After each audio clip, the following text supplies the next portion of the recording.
Hi, and welcome to Artalab, a podcast dedicated to conversations on visual culture.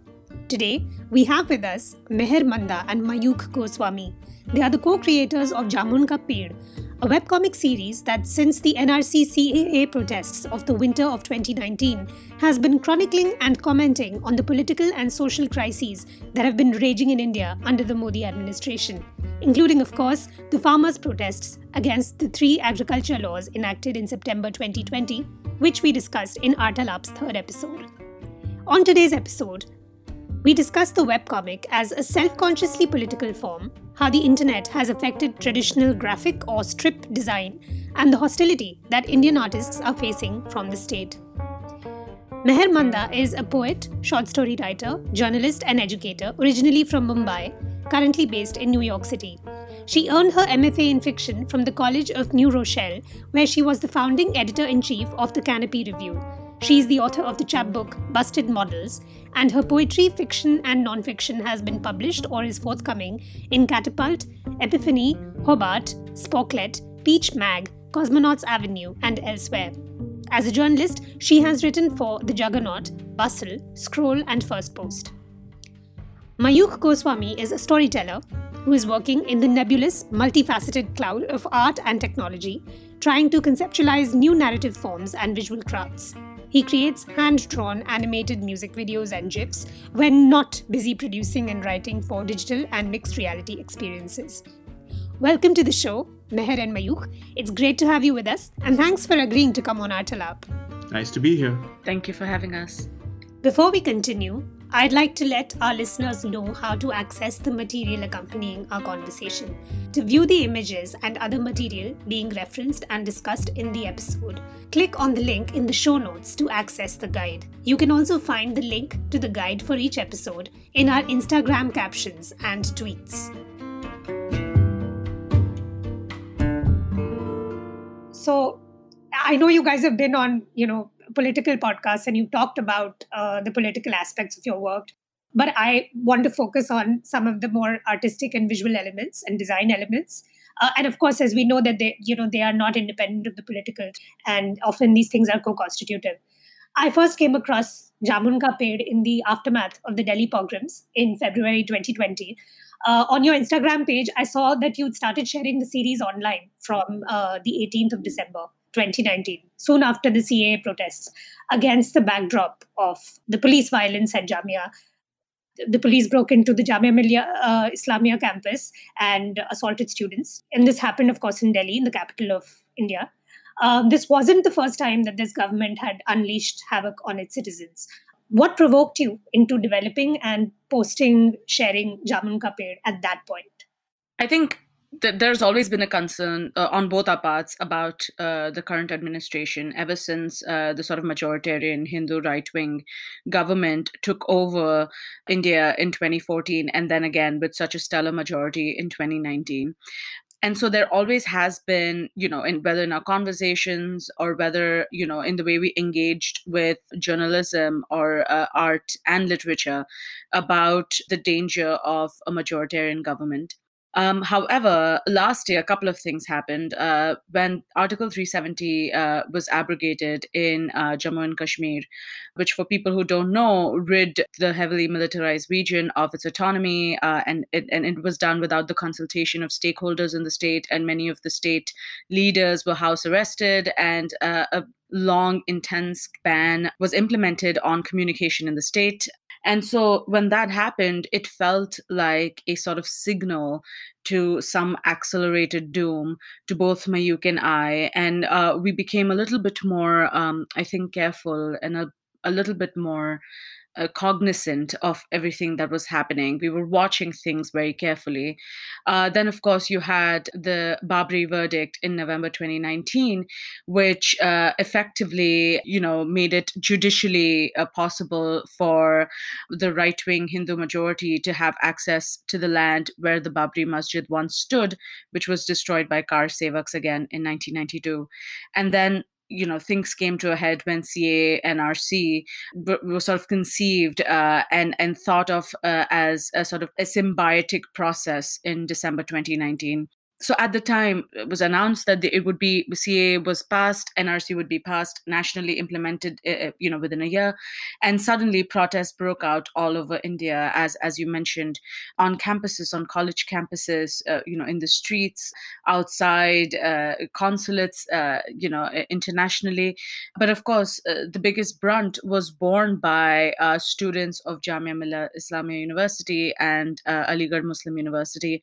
And at that time, Mayuk and I were both in the United States. We're here on a work visa. We've been here for a couple of years. And we felt very much like we needed to be a part of the communication, that we needed to be a part of the dialogue and the protests that were happening. We felt sort of cocooned in the privilege that distance gives you.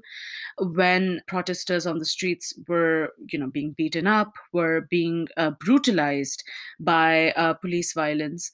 So at the time, we thought that we could use the privilege of distance to our advantage and start a conversation online that keeps the momentum going, that keeps people informed. I think there was a lot of shock initially when the brutalization happened on protesters, but then quickly, we sensed that as we were working on Jamun Ka Ped, that it was dying down.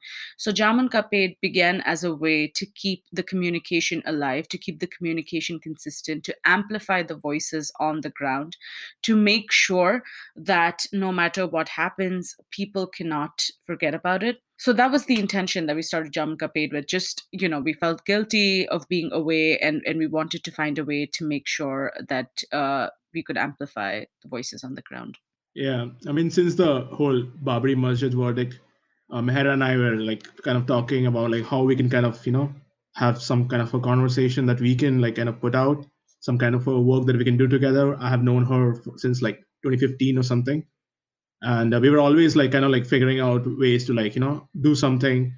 She's already extremely politically active, and I was really interested in maybe like she can use her voice, and I can use my art, and we can like combine them together somehow. The thing is, the whole CANRC was like a massive catalyst for us, because like it was like, I mean, these are kind of steps that we foresaw. Like everyone could see it, like whoever was like looking into the situation, that something like this could have happened, but we just didn't realize that it will happen so quickly. This took us by surprise, and we were like, we can't just have a conversation about making something in the future. We need to do something like right now. So, like a webcomic is it's a very low effort, like comparatively, of course, it has its own effort, but comparatively like a quick low effort way to like put out something, as opposed to, let's say, some kind of an animation, like a short film, or like a more long form graphic, something like this is an easier medium to kind of like get started on very quickly. And basically in December we were like, let's just do this. We have a lot of things that we want to say. We want to like showcase a lot of people who are like out there in India fighting, and we thought it was like just let's just do it.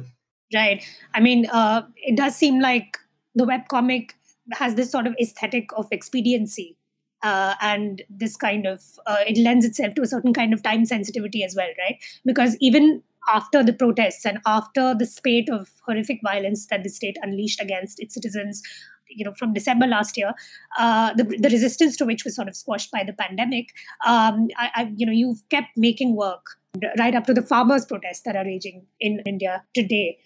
You brought up the form, and how it's easy for you to make things at one and very rapidly in response to these events on the ground.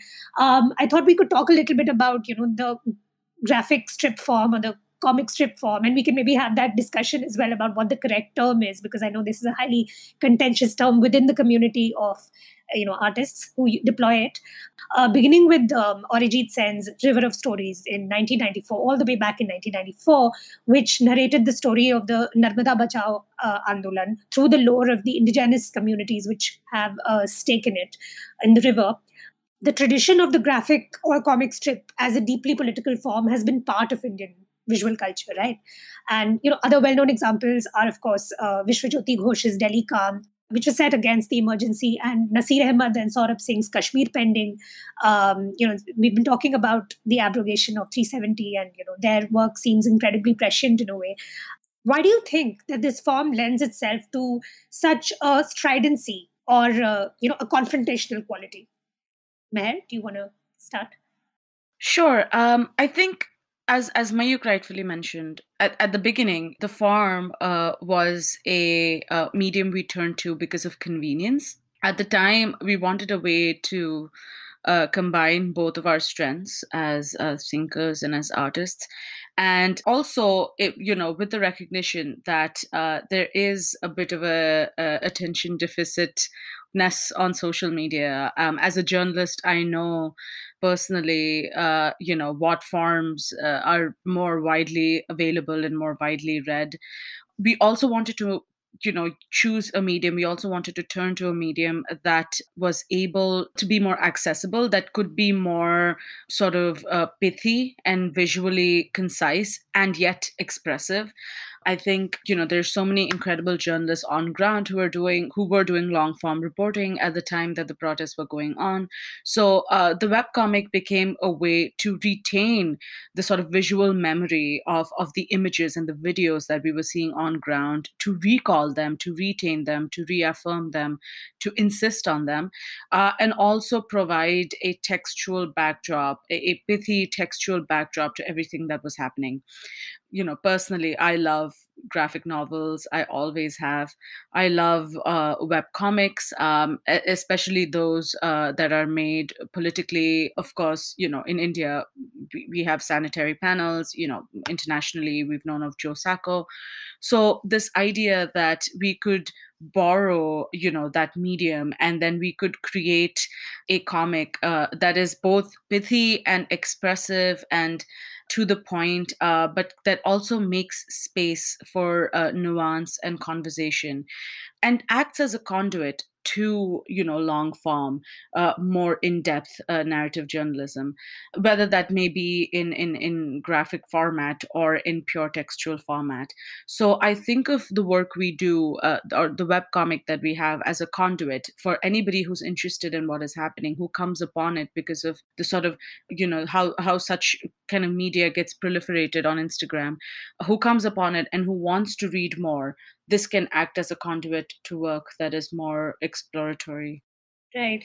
It's actually interesting because you're so right that in so many ways, the webcomic is sort of representative of internet culture in a way, like the visual culture that that's been developed within and circulates on the internet.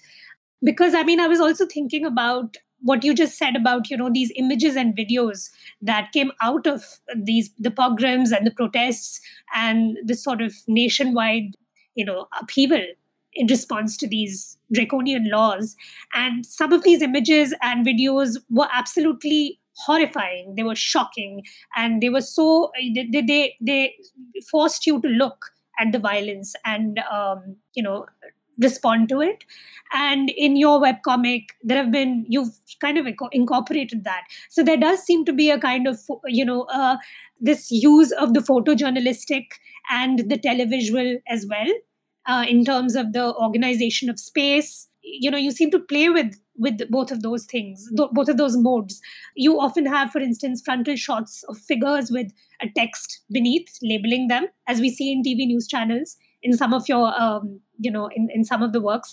And I'm also thinking of the 26th February one, the panel of on 26th February that you put out, where you've converted into a diptych of sorts the infamous photos of the Babri demolition and the erection of this saffron Bhagwa flag atop the mosque in northeastern Delhi during the rioting. In fact, I was actually reminded, and I think I should ask you about this. I was reminded of Spielberg's Schindler's List. There's a scene in which you just see the little girl in a red coat, and the entire film is monochromatic. And in some of your panels, you have that one dash or daub of color against a predominantly monochromatic or blue-white scheme. Like the panel from 25th February, which commented on Donald Trump's visit to Delhi during the pogrom. You have an entirely monochromatic kind of scheme, and then the blood of the fallen man sort of really stark against that. So tell us a little bit about your decision making in terms of color and line. How do you use those materials? Yeah, it's like as they say, medium is the message. We have to like kind of use the limitations of the medium to kind of like craft like whatever we are kind of working with. So wait, just to address your what you said about the color scheme and stuff. So we kind of like we wanted to do monochromatic, partially because we were in fact like very much lacking in time. We both had like full time like multiple jobs, so like sitting and trying to like figure out like what kind of like a color scheme we want to go with in every single panel and every single thing that we put out is going to be like too much of work. So in that sense, it's almost close to like the decisions that people make when they're making like comic strips and like newspapers. Just keep it simple, keep it like whatever. And as far as the color is concerned, we always see like color as like it can signify two things. One, it signifies violence, or it signifies revolution. So like everything that you see in our like we either have the color red, which represents violence, or we have some kind of a red which represents like the opposite of that, which is like revolution. And we try to like use color in a way which is like much more weighted than if we were like to simply like use it everywhere. So it's more deliberate. Every time it appears, it's more like impactful. And Meher already kind of mentioned, given the way people kind of like function on the internet, like we had to like also like make sure that whatever they see, whether it's Instagram or Twitter, it's designed for maximum impact so that it catches attention. And we have to work with these because like we want to put our message out. We want to like we have a certain point of view that we want to put across. I would like to add to that a small point. Of course, time, as Mayuk mentioned, was a constraint, and sort of monochromatic comics became a way because we want to have a quick turnover, whenever possible, and certainly Mayuk's share of the work takes much longer than my share of the work does, and so by choosing a monochromatic palette and then using color intentionally, it became a way to sort of keep it extremely stark and simple. But Kamayani, when you mentioned the idea of images that become memorable when such when such an incident, when such a state sanctioned violence at such a level happens in the national capital, I'm reminded of a time when we used to read newspapers, right? And I'm not saying newspapers are dead, but I'm saying how many people read newspapers front to back anymore. But back in the day when we had newspapers, when the first thing in the morning was you open the newspaper and you had an image as such on the front page, and now those front pages have all been replaced by full page ads. There has never been a time, the last time I was in India, I don't remember the last time I opened a national English language newspaper and I wasn't greeted by a quartet or a front page ad. And then I have to go over that to the actual front page. And so then now, because we consume so much on social media, I think we end up becoming desensitized by the amount of visuals that are actually available. I think blood is incredibly horrifying. Violence is incredibly horrifying.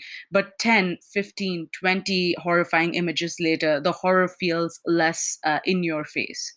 And so there is that sense of it, that we are functioning on very little memory when we're functioning on social media. And so what we did, and again, bringing back to the horrifying nature of the images, sharing the actual images and video became a way to sort of, again, instigating violence on the already marginalized. It felt a way to, again, insist on making someone or their pain or their suffering the face of a movement which has its own really, which doesn't, I don't feel very nice about it. Yeah, it is a bit perverse and it's very vulgar and voyeuristic. So one of the things that happened was we wanted to use the images and videos as a sort of a backdrop, and maybe even borrow from them, maybe even use them to arrive at meanings and conclusions that perhaps a singular two-dimensional image cannot do so.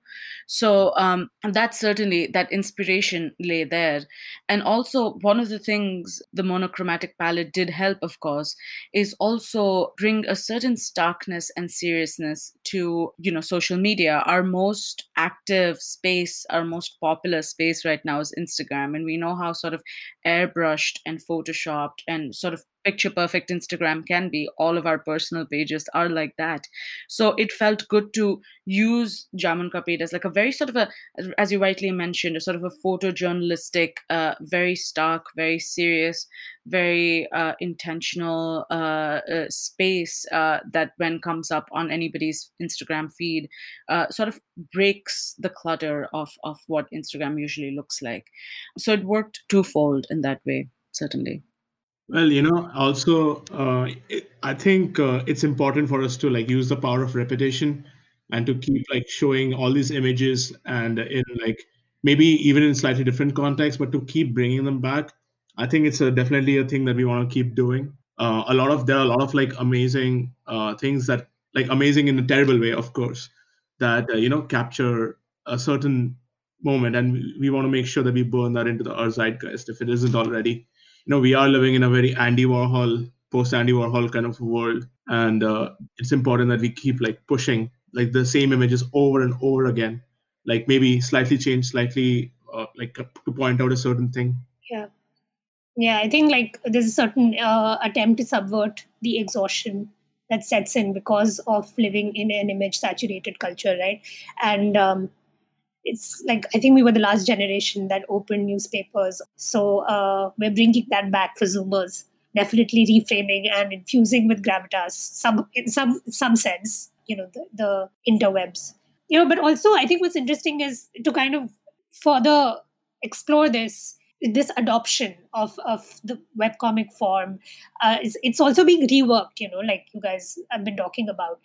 And you encounter the series on Instagram, and you realize that you can browse it, through it using the finger swipe, right? Which is the kind of mode of accessing information these days.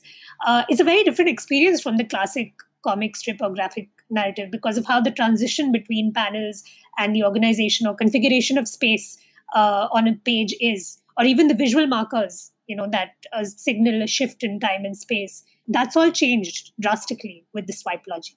So do you guys want to comment on that? So that's, as you mentioned, that's one of the ways I think a webcomic would break away from a traditional comic strip, or even, the page, a singular page from a graphic novel, in that we have to be very meaningful and concise within a particular panel, because Instagram interface, it functions in such a way that you cannot upload an entire page. If you what you would consider a traditional page in a graphic novel or in a comic book, you can't upload the entire page as a singular comic, because then with text involved, the readability gets affected very very strongly when you upload an entire page. So you have to upload each individual panel. So by that nature, you are losing the sort of transition that you get when you're working on paper. You're losing the sort of space through which you can denote progression, whether that be of time or whether that be of narrative. And so there are those losses that happen. And so one of the things we have to do is treat each panel as a very individual, fundamental, important unit.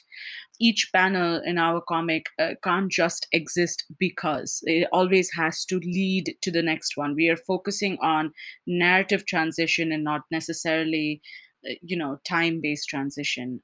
So we have to make sure, since, as you rightly mentioned, the finger swiping thing is a thing, and now Instagram thankfully allows you to upload multiple images.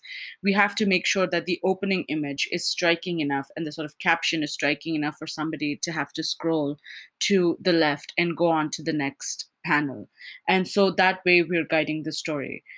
Which is why I'm more comfortable, I think, with the webcomic adage than I am with calling it a graphic narrative strip, though it is in for all intents and purposes, because I feel that we lose a lot of the elements of storytelling that happens with graphic narratives. We have to focus on each panel as a singular thing, and on each panel as something that through message or visual can communicate something subversive, something or reinforce something that isn't being said loud enough.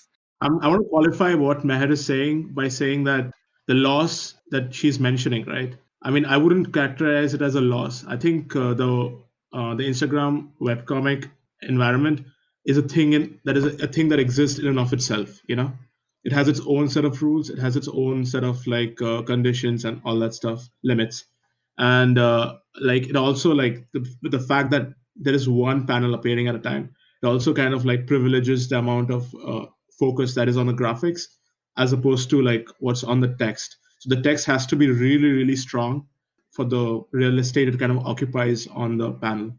So it's definitely for Meher, we always start off with a bunch of sentences and she has to cut it down to literally half, which is why from her perspective it's a loss. But from my perspective, it's much more fun and much more easier to function, which is why I wanted Meher to kind of weigh in on this more than I do. Right. Yeah. I mean, I think in some ways, and maybe not entirely, maybe it's, one shouldn't overstate this, but it seems to me from what you guys are saying that in traditional graphic novels or, comic books, the page is sort of the unit, and how it comes together, how the different panels interact with each other is also very important. I mean, if you look at Joe Sacco's work, for instance, even how the text is deployed, how it's used to often in very wild ways within the page, within one page, as opposed to the webcomic or Instagram comic in a way, where the panel is all important. And so there is a different kind of accent you might put on how you use language, even language as like a glyph, language as a graphic object, like the alphabets, the letters, the text, right? So, yeah. But since you guys are talking about it, do you want to talk a little bit about your collaboration process? Like, how do you see the relationship between image and text? Since each of you has a different role in the making of Jamun Ka Ped. And in terms of the interaction between words and pictures, which, as we were discussing, is one of the defining characteristics, of the comic strip or the graphic strip. How does that play out for you guys? Initially when we started collaborating, it was more of we were working in silos, but as we kind of worked together, we kind of figured out that that's not how this whole thing functions, right? Here the text and the visuals are they're inseparable. They have to work together. And so right now, just to put it in short, Meher and I generally work together from if she comes up with the idea, she comes up with her point of view about the events that are happening, and we basically work from a rough that she develops. Usually it starts with intent. I will just quickly text Mayuk, ask him whether we'd like to do a comic about this with this approach. More often than not, he agrees.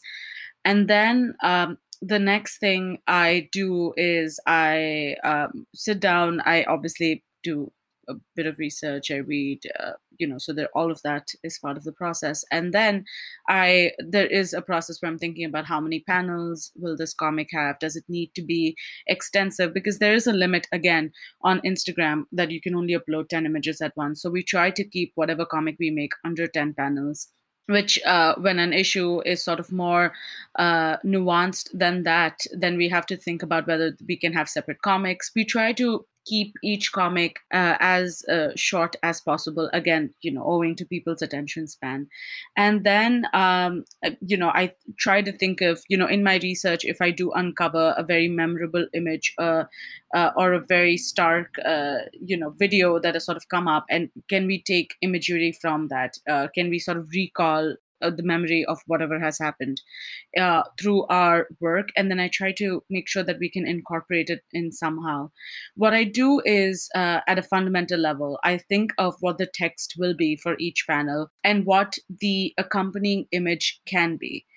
Sometimes, I will just post a link to an existing photograph, and I ask Mayuk to, sort of render it and recall it through his illustration. Sometimes I will suggest a sort of a visual, think about traditionally how, think about how advertising is run, but think of me as a copywriter in this case, but I think of the image that I think that should go with this. And then once I fire it off to Mayuk, then there is the process where we go back and forth. Sometimes we have to cut down on text. Sometimes we have to cut down on panels. Sometimes we realize certain images in the way that I imagined it are not working. We have to go to another options.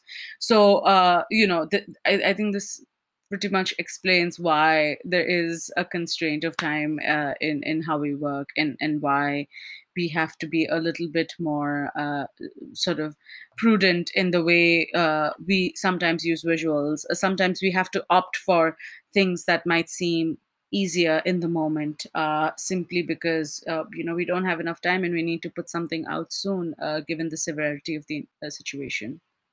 I think it also helps that Meher herself is quite a visual person. So like she's not coming from a point where she's just like thinking of, hey, we want to like talk about this and this is a scene, and she's pretty descriptive, and like so there is like something that I can work with to kind of like develop it into something. So I also actually want to point out that we love Joe Sacco, right? Joe Sacco is like our personal favorite, especially like his work about Palestine and Kushinagar in Uttar Pradesh. However, we are actually like in terms of the visuals and stuff. I just want to like mention that we are like super inspired by Marjan Satrapi. Yeah. She's like a personal favorite for both of us. I was going to ask because of the monochrome as well. Yeah. That's the first thing you think of. And at one level, it's a really obvious reference for, the readers. Mm-hmm. But I did want to ask, who your influences are. Yeah, she's amazing. And there's also Craig Thompson, the person who wrote Habibi and Blankets. There's also Amrita Patil, who wrote Kari. And these are definitely like more of inspiration only because we are not so much married to the idea of realism.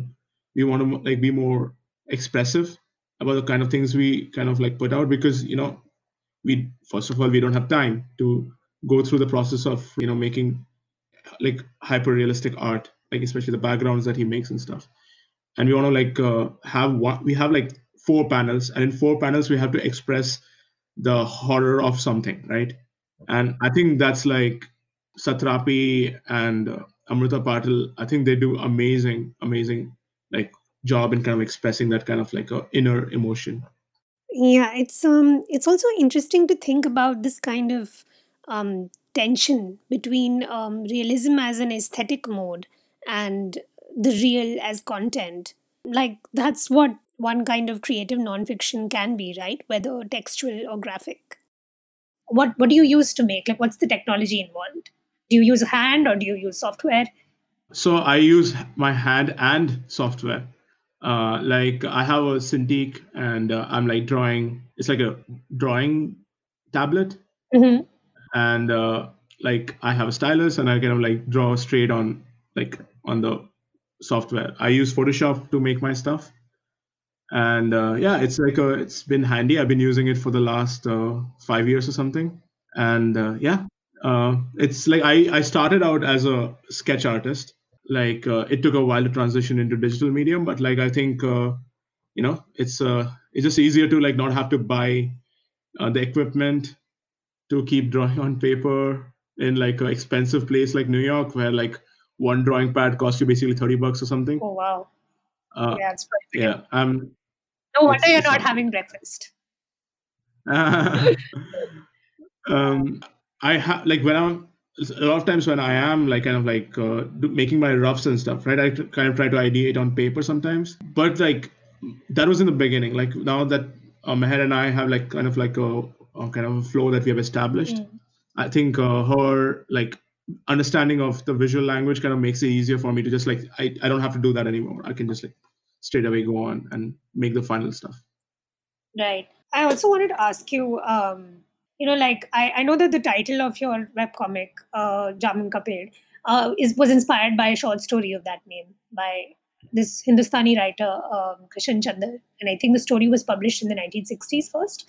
How did you come across this work, and what about it caused you to adopt its title for your own project? And you can use this, opportunity to also talk about literary and cinematic influences in general. Yeah, I studied Jamun Ka Pet. It was a part of my Hindi high school short story curriculum, 2008 ICSE. What up?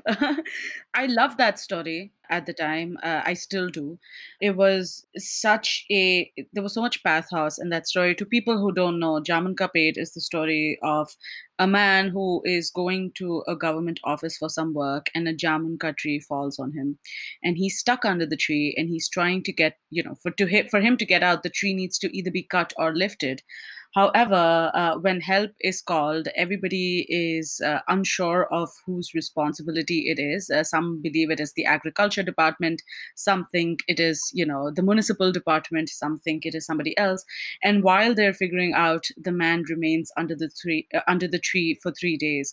So there's a lot of humor, a lot of satirical, office-based. I just want to point out that they're not trying to figure it out. They're like actively passing the buck. So these people who are like part of these ministries are actually like, they're like conscious agents who are like consciously like passing the buck to each other. They're not trying to figure out in the sense that they really want to know, just to be clear. Yeah, but it sort of unveils the sort of bureaucratic complexity of the way the Indian administration works, right? This idea where people are just trying to be like, oh, this is not our thing. This is, these people think this is railways department. This is this is that. Yeah, what's really funny about it is that they kind of follow the rules. They follow all the rules in terms of writing the letters and sending them to the right bureaucrat. But it's this Kafkaesque satire, really. Yeah, I think about, when I remember when I read Jamun Ka Pet in school, on Sub TV, Office was so popular, and it was very similar, right? This guy going to this office and each person passing him off from one desk to another. And yeah, there is a certain amount of laziness involved and a certain amount of irresponsibility involved. But at the end of the day, they are trying to follow, it's just the bureaucratic process is so complicated, and a lot of humor follows as the man remains stuck under the tree for 3 days. However, of course, as people who've read it know, it culminates in his death, because by the time they figured it out, by the time they have the paper, like, oh, we figured it out, we know who's going to take off the tree, the man's dead. It's a short story that I loved reading at the time, and I think I've always been, for as long as I've been, I guess, conscious enough to have a voice, I've always been very politically minded, and I felt like the story was very revelatory of the way we worked as a country. However, in recent years, something very interesting happened, right? People who followed this news know that a year or 2 years ago, the story Jamun Ka Pet was removed from the ICSE textbook because of the urging of a minister in Calcutta, because they said that it showed the government in a bad light. A satirical story written in 1960s, was suddenly considered to be making fun of the current dispensation, when in fact Jamun Ka Pet is sort of a timeless story of the bureaucratic red tape that functions in India. So the story was removed from the ICSE syllabus at the urging of this minister. And so when we were thinking of a name, Mayuk and I, for this comic, I thought of Jamun Ka Pet simply because of the relevancy of the story, because of the political nature of our comic, because of how accessible the name is, Jamun Ka Pet. If you know, it's like a little Easter egg. And, it always, again, it acts as a conduit for people to go read that story and, perhaps learn more about the Indian bureaucratic system if they don't. And also as a way to keep, whether that's Krishan Chandra or, we've mentioned, of course, Mayuk mentioned a few names, but I'm thinking of Arijit Sen. I'm thinking of all of these writers, perhaps even more popularly, whether we're talking about Arundhati Roy or Baba Sahib Ambedkar or Periyar, writers who are political, writers who are intentional in their storytelling, in the work that they do. who approach the written word, with very intentional politics. And so I think it's also a way to recognize and pay homage to that intention as we sort of try to inculcate that and infuse those values into our work, certainly. Right, right. Yeah, and I think that it's interesting that, since we're talking about this, parodying the bureaucracy of the Indian government attracted, the ire of the government, and they, set about trying to like take this to remove this book from the syllabus, from a national school syllabus. But all of this is tying into the way in which today artists are, facing open hostility from the government. And a little while ago, you mentioned sanitary panels. There's a petition for contempt of court filed against them. And of course, even apart from visual artists, you people like Kunal Kamra who face the wrath of the Supreme Court. Then you have cases where the law is abused to quell expression, as happened with the Munawar Faruqi, who was thrown into jail for a joke he didn't even crack. It seems like a very unsettling time for artists. These are certainly, of course, not the first instances of the state and non-state actors reacting badly to dissent. I mean, even before the BJP, there were many incidents of artists' freedom to voice their opinions being suppressed or violence being visited upon them by party workers, often with lethal results. I'm thinking of leftists like the poet Majru Sultanpuri, and the actor Balraj Sahni, who were arrested for criticizing Nehru, and the Marxist playwright, theatre director, and activist Safdar Hashmi, who was murdered by Congress workers in 1989. What do you think is particularly pernicious or dangerous or scary about this regime's attempts to silence artists? Yeah, I mean, you mentioned Safdar Hashmi. Of course, we all know Asim Trivedi, right? This was 2012 when he was arrested on sedition. That is pre, BJP. That is UPA2 government. So, as you rightly mentioned, sedition and UAPA more recently, of course, but sedition has always been used as a state tool against artists and activists and thinkers and academics for simply voicing their opinions, whether on stage or on paper. And so there is always that fear of speaking out in India. Of course, that fear has been certainly intensified in the last couple of years when UAPA has become such a ubiquitous tool. And it has been used so arbitrarily against activists and thinkers. And of course, when you consider the implications of being charged under UAPA, right, where you get imprisoned and there is no bail and there is no charge sheet filed within 180 days. So you're constantly in fear of what can happen. So certainly, I think that there is always going to be that danger. We get comments and messages sometimes about how they're looking forward to us being charged under UAPA or something to that effect. And we are both Indian citizens. We may be living in the United States at this time, but we are Indian citizens. So there is always that fear of being hounded with something like this. But it is also important to recognize that the real danger is for activists and protesters who are on ground at this moment, who are facing the brunt of the violence and the administrative hounding that is happening on ground right now. You mentioned earlier how the pandemic halted, the anti-CA NRC protests. It had to put a pause on that, but that didn't stop the government from arresting activists who were part of the anti-CA movement under UAPA. So it is important to recognize that the real danger is, of course, felt by those organizing on ground, those who are more visible, those who are on camera, those who are on, the people with thousands of Twitter followers who are constantly mobilizing people and who are constantly energizing content, who are constantly, making sure that there is consistent communication that is happening, that reports from ground are being transferred to social media, given the very sad nature of national press at this moment in time. So while we feel that fear, we are also aware of where the real danger is, and so we try to make sure that whatever we say comes with an intention, comes with a very political intention, and that we are not mincing words out of that fear. We are not compromising content out of that fear. It's also, I guess, it's such a strange, tenacious time right now that I think I keep thinking of something that Umar Khalid said in an interview I did with him, that you have to speak up, or there is no other option. The government, the administration will one day come for you, no matter how privileged you are. There will come a time when no amount of dissent will be allowed. So I feel like that those are the only two options. You either speak up, or you just take a step back and wait for it to hit you, I guess. Yeah.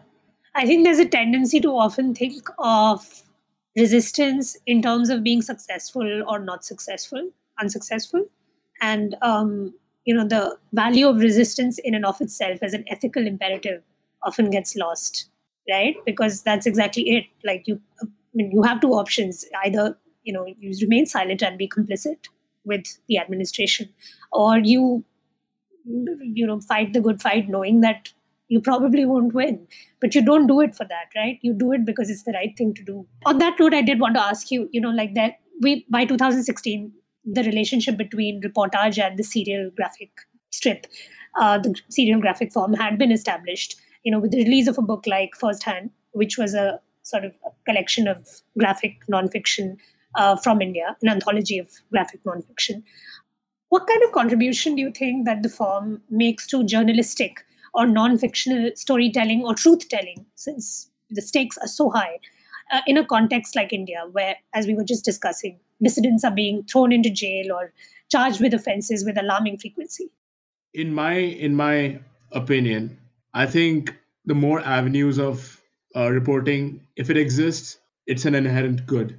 So if you like, if I have to look at someone like Joe Sacco, I think I would like to point out that I think my first break, the kind of awareness of the disjuncture that exists in India, the whole caste system, was actually came from him, of all the people, because I read his short called Kushinagar that made me more aware of what was happening, just not that far away from where I am, and that made me go deeper and kind of read more about whatever is happening in India. I'll admit that I'm, as a urban middle class person, that I'm quite far removed from the consequences and the effects of everything that is a problem, and to have these things, to have something like this exist, if it reaches out to even one person or two people, and makes them think harder and makes them do stuff, that'll be a victory. And in that sense, I think it's a good thing that it can get someone to look into these topics. I think the visuals have become a inextractable tool to modern documentation.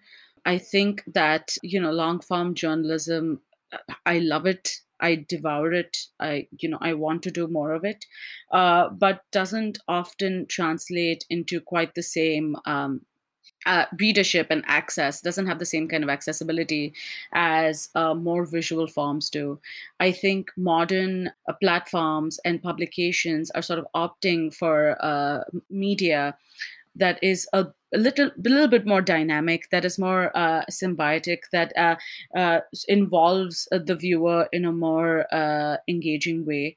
So I also think that the story, given the ubiquitousness of the mobile phone camera, I think the story of the modern generation will be told through images and video. So I think it's definitely a very important part of modern storytelling. And so in that way, given all of these values and given the accessibility factor, certainly combining image to text becomes a very, I think, clever way to go about it. I think a very obvious way to go about it even. Right. I mean, also to sort of touch upon something that we discussed a bit earlier in the show, there's this kind of relationship between the objective documentation of truth and this kind of subjective treatment that you can bring to it by virtue of the illustration, the graphic intervention, that makes the truth of the story come alive in a very different kind of way. And it allows you to combine the best of both worlds, the truth as it is in a way, in the sort of quote unquote objective way that journalism aspires towards, and the artistic quirks and idiosyncrasies that constitute individual style and can infuse that story with a unique viewpoint and perhaps allow people to see better. How do you guys position yourselves in the broader ecology of artists in India today? Who else do you see yourselves in conversation with or along a continuum with as practitioners? One of the reasons I'm asking is also because, my podcast is on visual culture, and I think that when people hear the word art, they often think of galleries and museums. And while that is art, there is a lot of, there's a hierarchy about what constitutes, high art. And I know that some of these debates have played out, on the terrain of graphic novels and comics in particular, or graphic storytelling in particular. So I just thought, to get your take on it. I'm actually curious, since you have been looking at it for a while, obviously. What do you think? Who do you think we are in conversation with? Nice try. I don't know. I think, yeah, I mean, like, I definitely see, people like George Martin, for instance, his Rashtriya Man series, that and this kind of made me think about this moment, in the past couple of years that has really spawned a certain kind of visual idiom to explode, especially online. I mean, obviously we've had like maybe a 20 or 30-year tradition, which is still kind of new in a way, right? That's not very old for an art form per se. We've had that in India. And actually, Urjit Sen, I think, published River of Stories at around the same time that Joe Sacco published Palestine. They definitely had no way of knowing that the other was working on it. So in some ways, it does seem like the subcontinent has its own, trove of imagery, narrative styles, and popular art forms, popular visual forms to draw on. And some of that you're seeing now in in the way that people are working and sharing their projects online. So I think that, yeah, I mean, I think that there's definitely something happening in terms of people being able to make their work more accessible as well because of the internet. I see it within a visual field that includes photojournalism, even nonfiction cinema, perhaps. And so that's why I thought, maybe you could shed light on how you position yourselves. Yeah, I'm reminded of, as you rightly mentioned. I feel like there has been such a, I think there've been so many in recent times, a burst of artists and visual storytellers who've taken over social media, particularly with the intention to document what is happening in India currently.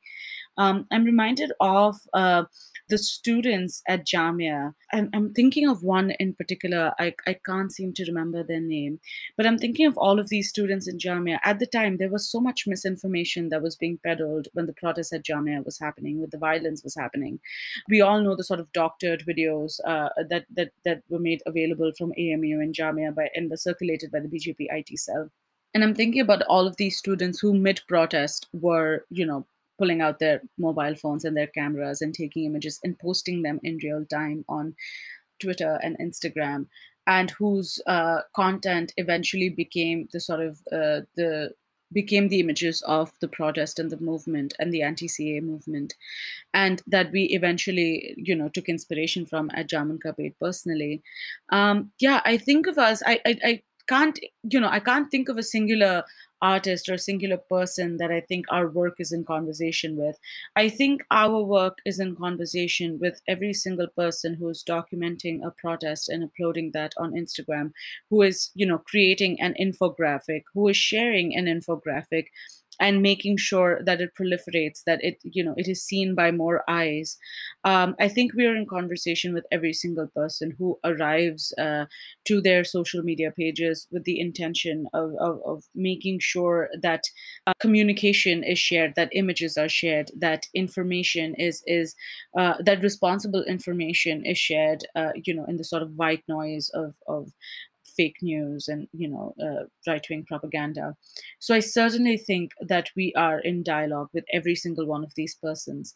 If you go to Instagram, you will not find a dearth of pages that are doing incredible artwork. And I'm not saying incredible necessarily in that they're excellent, they're great, they're never before seen.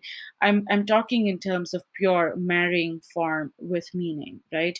From that intention, forget the skill level. From that intention, there's so many people doing incredible work.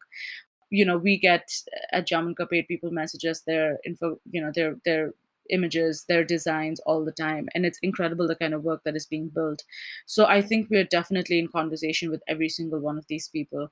But in the larger pantheon of Indian graphic storytelling, I personally really love Arijit Sen, and I'm very much inspired by his beginnings in the graphic art world. Yeah, and his continued use of art to talk about all that's happening, all the Absolutely. terror, the horror. Thank you so much, Mayuk and Meher, for speaking to us about the webcomic as popular art. I think it was a really insightful discussion. Thank you so much for taking me through your practice and also talking about your concerns as citizens, especially citizens who unfortunately at the moment can't be, in our beloved homeland. Okay, thank you so much for being on the show. Thank you for being on Artalab. Thank you for having us. Thank you so much for talking to us. Thank you for starting this series. Very excited to see the other episodes that come by. Thank you for tuning in to Artalab with the co-creators of the webcomic Jamun Ka Ped, Meher Manda and Mayuk Goswami. If you enjoyed the podcast, please like and share the episode over social media. For more information and updates, you can follow us on Instagram at art.alap and on Twitter at RTALAAP.